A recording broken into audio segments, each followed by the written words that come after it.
Well, welcome. Thank you for joining us. I'm Molly LeStage. I'm a principal at Meketa Investment Group. I'm a private markets consultant, so my area of focus is private markets. Meketa Investment Group is an independent full-service advisory firm, and we have over 150 clients for whom we advise on over $600 billion in assets. In terms of private market clients, we have over 30 clients and have invested in over $70 billion worth of funds. We have 5 offices. Our headquarters are Boston, and our private markets team consists of about 35 people. We have different focus areas within private markets. So we have private equity, private debt, real estate, natural resources, and infrastructure. And I'm focused on private equity and have been investing in private equity funds and advising on private equity funds since 1998. Russell? Nice to be back in Boston. And thank you, everyone, for staying. I don't know if we have I do have a personal conflict at the moment, but I'm delighted to be here instead. For those who may not know, England's playing right now in the World Cup, and I'm English, so it's quite a commitment to come here at this moment. But on that note, I'm Russell Deakin. I'm the managing partner for Aceana Group. I'm an independent advisor and investor in the private markets. I've been doing this really since 1995. So I have been a partner and investor in venture capital, growth capital, renewable energy, and I've been also had the experience of not only raising funds in-house, going from investment side to doing the in-house fundraising, and I've also helped quite a few emerging managers with their fundraising. So it'd be interesting, I can't quite see because the light's pretty bright, but it'd be interesting to see in the audience how many people are GPs. Wonderful. And how many of those who raise their hands are emerging managers? Okay.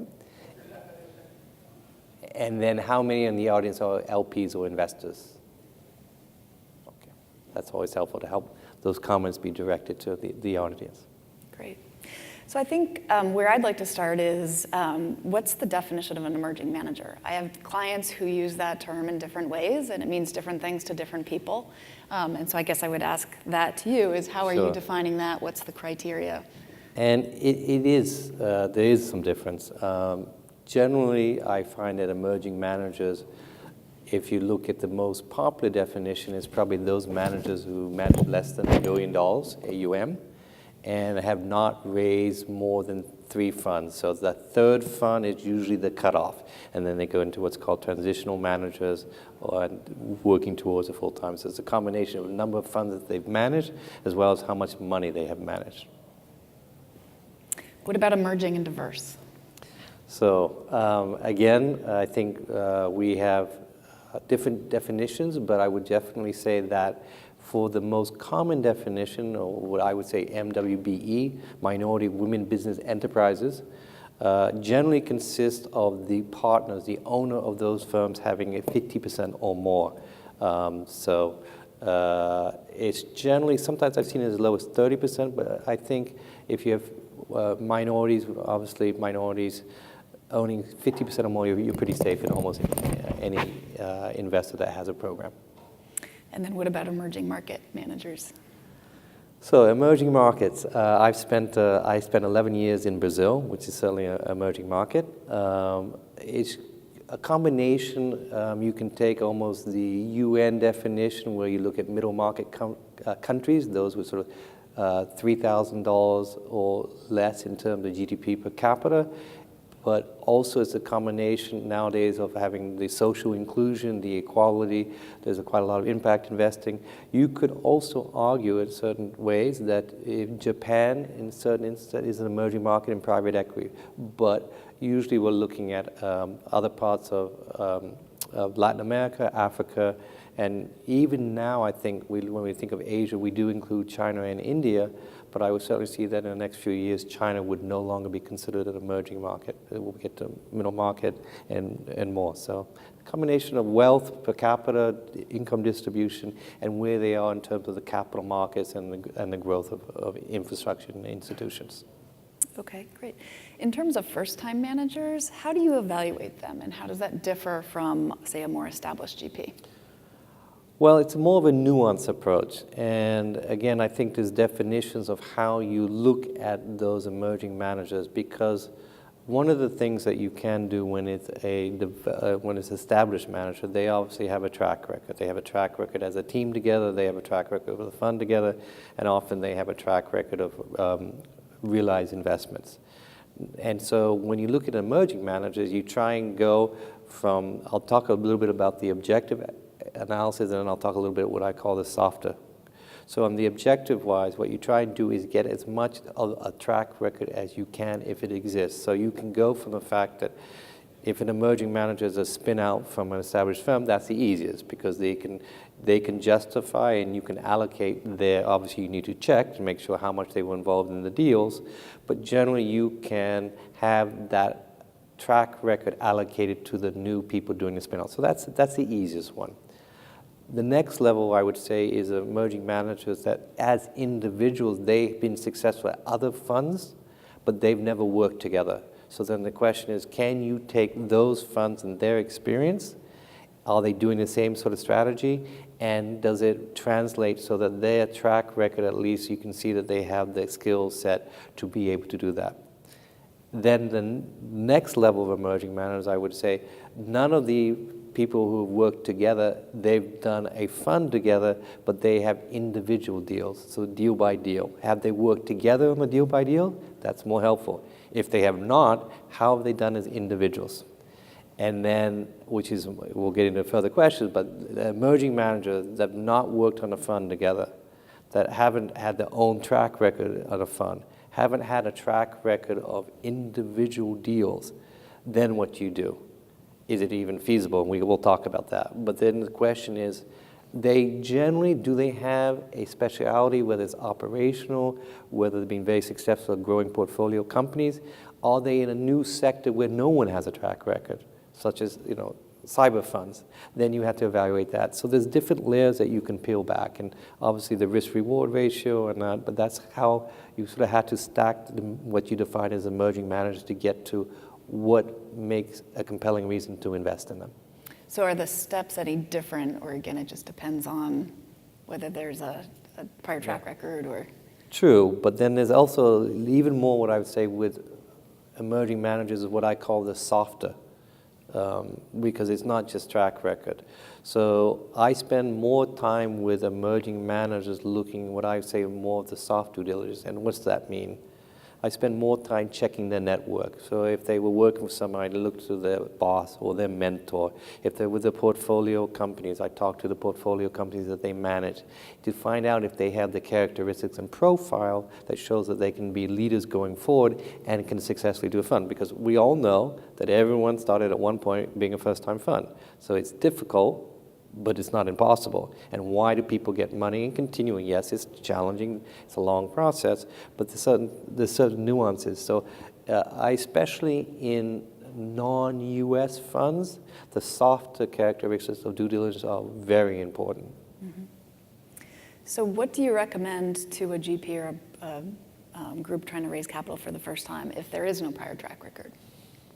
How do they go about launching a fund for the first time with no track record? So again, depends how you define a track record. If they have not had a transferable fund track record, either as a team or individually, so let's say the harder case, because if they have had a spin out, if they have a fund track record, then it's easier and the recommendations are similar, but let's say it's a higher probability. But let's take the hardest possibility. Let's think of someone who perhaps has had some experience, mid-level. Perhaps I think they really need these days to have a sector specialty. If you have a sector specialty, especially in a new area where people don't have a lot of experience, then you have a nuance, you have a value added that people can get more comfortable with. Because remember, just really interesting, fundraising and being successful in raising a fund is not only about the numbers. I think if you look at several of the databases, there's probably 3,000 GPs raising money right now across the whole private equity spectrum. Well, I would say if you look at, I won't just, interesting enough, and if you look at one of the very old traditional LPs is Bessemer Venture Family Office. It's very interesting on their site. They're humble enough to list all of the great matters that they did not invest in. So how do you go from being one of 3,000 to getting let's say you have 250 meetings if you're an LP per year. Let's say 50 of those are decent financially. How do you go from 50 to 5 or 3 or 2? How do you do those stages? So again, it's not only about the financial track record, which is a very important starting point, but if you go more internationally, if you go more to new sectors, and it's all about sectors, it's all about being able to communicate and having, and I just heard this panel before I came up, it's true, it's a very long-term process, and you need to start building those relationships, because if I'm going to give money to someone who I've never really spent time with before, and I'm going to believe in their story that they're going to give those returns that they're promising, you obviously have to have a lot of confidence in doing that. And the more confidence you get is by getting to know people and taking small steps, doing continuous communication. So I've been fortunate enough that I have raised a few funds myself and help people. And what you do, you try and break it into smaller steps. So if you're talking, let's say, about the deals you're going to do, then you give them a little bit of information when you do it successfully. If you haven't possibility of an exit, doing the fundraising process is quite a long time, and it's lengthening. So it gives you an opportunity to have many touch points of communication. So if you're going to promise someone something, you need to be able to do it.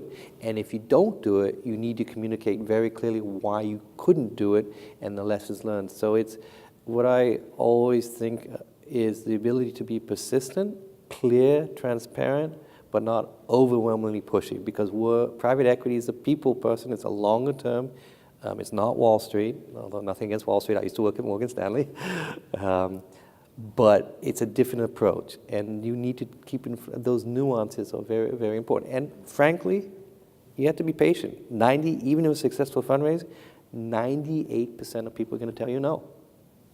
It's just part of the game. It's a very humbling experience.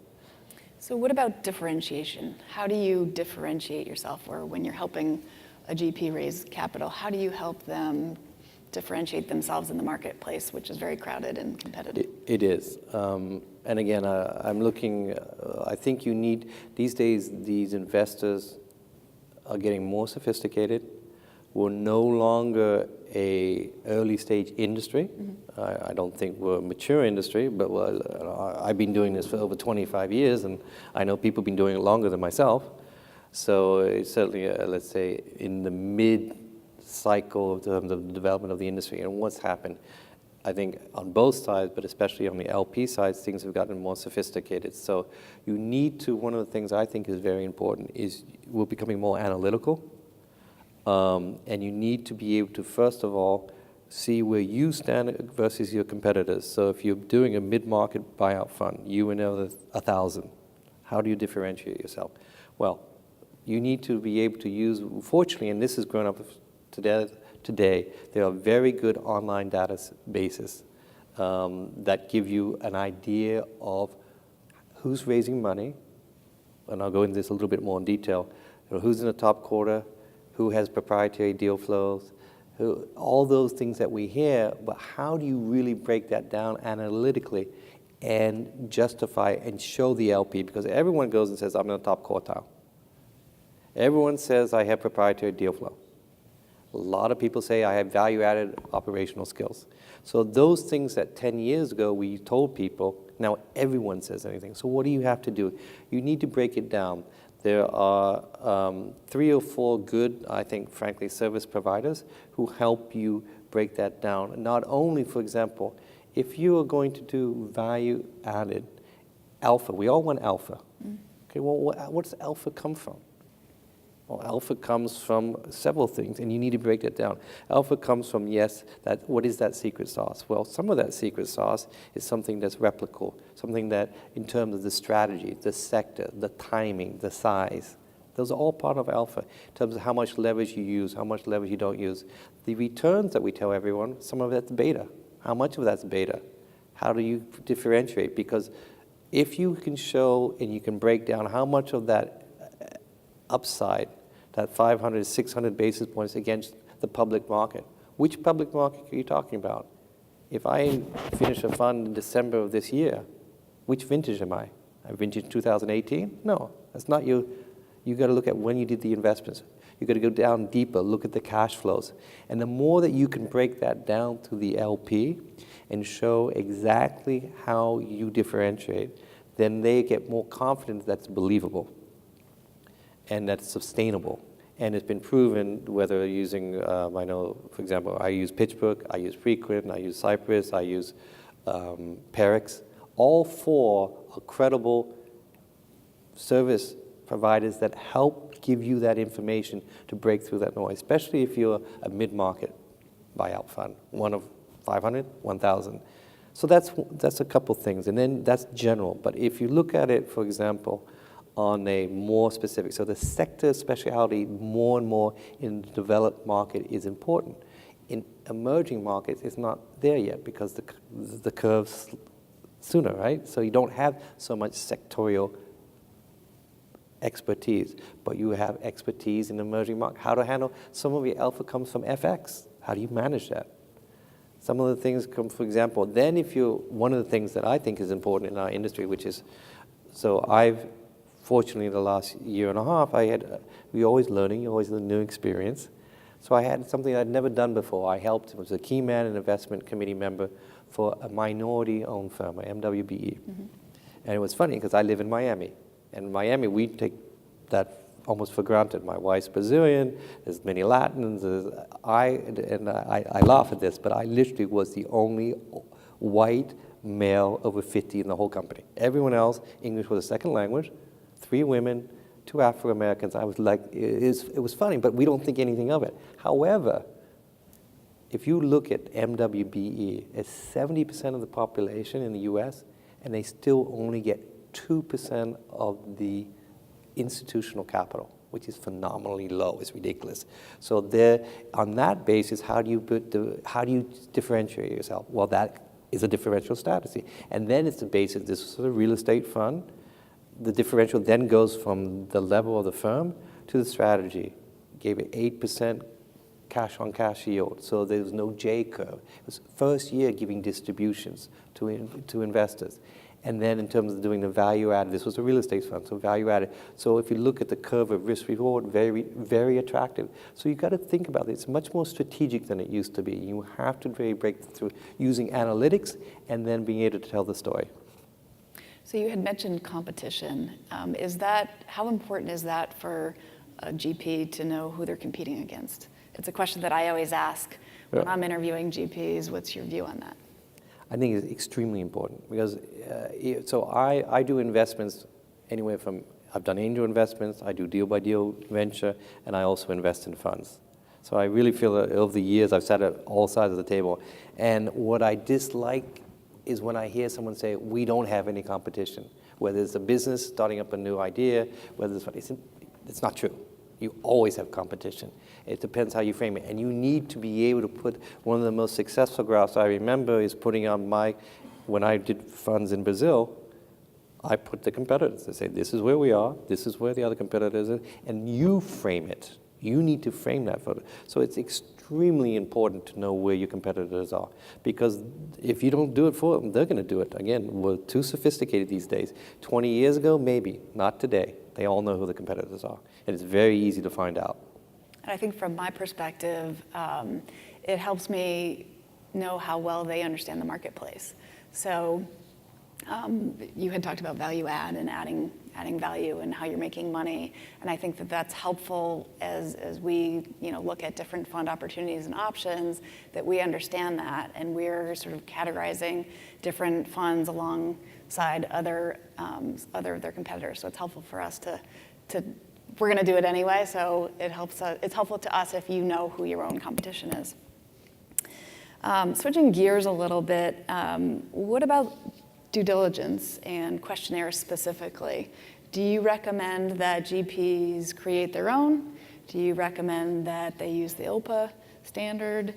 What's your recommendation in terms of DDQs?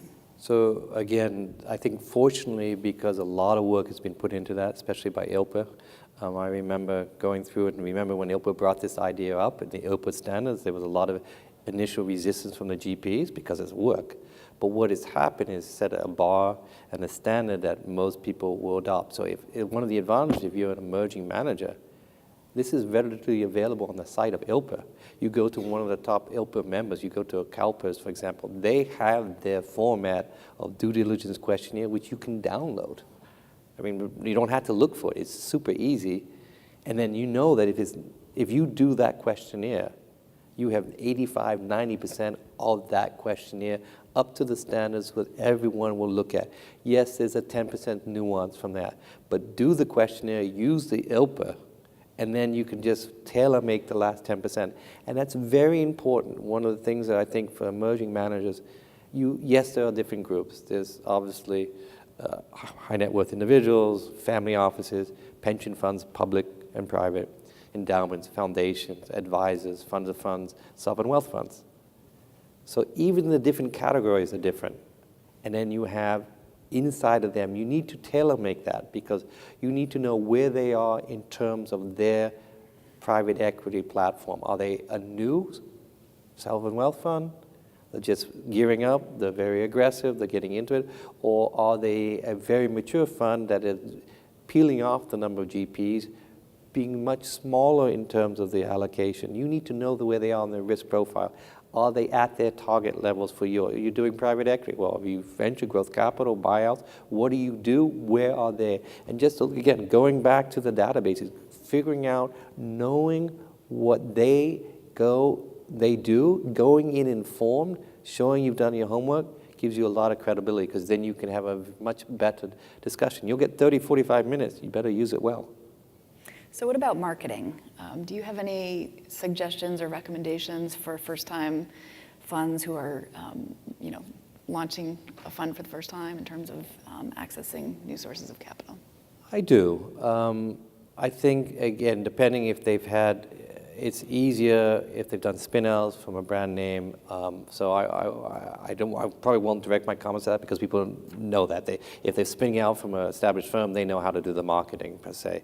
If it's younger, smaller groups who haven't really done it before, then I think obviously going to conferences like this is very helpful, especially if you're not in fundraising mode. You've got to take the opportunity to talk to people when you're not aggressively pitching them because that builds up a lot of credibility.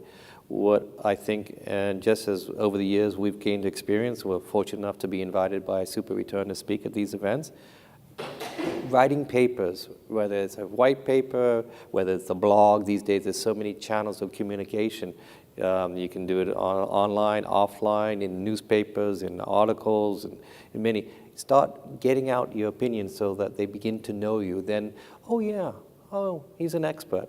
Well, if you've written 10 times and people talk to you about being an expert, it helps. If you haven't done that, you haven't used your network before, doing the pre-seed so that when you get ready for marketing, people are more aware of you because one of the biggest resistance that I think, again, you may compliment what I say, but as an institution, there's a lot of risk and inertia not to invest in people you don't know. What's the upside for an advisor, for an institution to invest in the unknown? Not a lot. So you have to get known before you go out on the road. So cold calls, are those a good idea? No. 20 years ago, you could get away with it. These days, again, with LinkedIn, et cetera, through our universities, through meeting people, you do the work, slow down. The tendency, again, fundraising, the average fundraising for a new fund is 26 months now. 26 months, people. That's a lot of emotional and financial, I guess I would say, persistence. And so slow down a little bit and do it right, because if you get a no from an investor, it's almost impossible to turn it into a yes, but we can talk about that. So take your time, don't do an email to 1,000 people, try and do it tailor-made, because when you're doing a first-time fund, you'd rather go talk to a friendly person. Say, you know what, I'm not marketing right now, but I've just done my pitch book. I would appreciate 30 minutes. Can you give me some feedback on that? That's going to endear you much more than just spraying it all over the place. So we had talked about the length of the fundraising often being long, particularly for first-time funds. How do you deal with a no? And Well, what do you recommend? Yeah. I think about that. I raised as a partner a Brazilian first-time venture capital fund in 2008, 2009, if you guys remember that time, or a first-time Brazilian infrastructure fund. So fundraising is always very hard. You don't want it to be impossible. But if you're lucky, you get 98% no's. But those no's can be turned into yeses in fund 2 and 3. People follow you. People get to know you. And that's how you have to look at it. Those no's are no's now. But you have to also be aware and efficient. You don't want to go there and just constantly educate people. There's a nuance to that. There's not the question of how many meetings, it's what type of meetings. And you can figure out with experience if that's a no, well, I'm interested in following you, or I have no interest in doing it for the next 5 years. So that's you have to look. Those no's are potential yeses, and you have to have that attitude. So fundraising is a very humbling experience. And I would agree. I mean, I think that this is a very long-term business, and particularly as a consultant, I often have clients of a lot of different types and varieties, and often they're looking for different things. And so to the extent that I might say no to you now, that doesn't mean that, in Fund 2 or Fund 3, that might be a yes. It's a long-term business. It's partly getting to know you, getting to know your platform, getting to understand your organization. And I think that that's helpful, and so I would encourage you as a new-time GP to, stay at it. It's a relationship business and a long-term one. And take no with dignity. I know it's frustrating, it's hard work, you spend a lot of money, spend a lot of time. Sometimes it's okay to feel irritated, but don't take it out on the potential client, because they're also valuing you as a person. That chemistry and that relationship is the difference, and you always have to keep that in mind.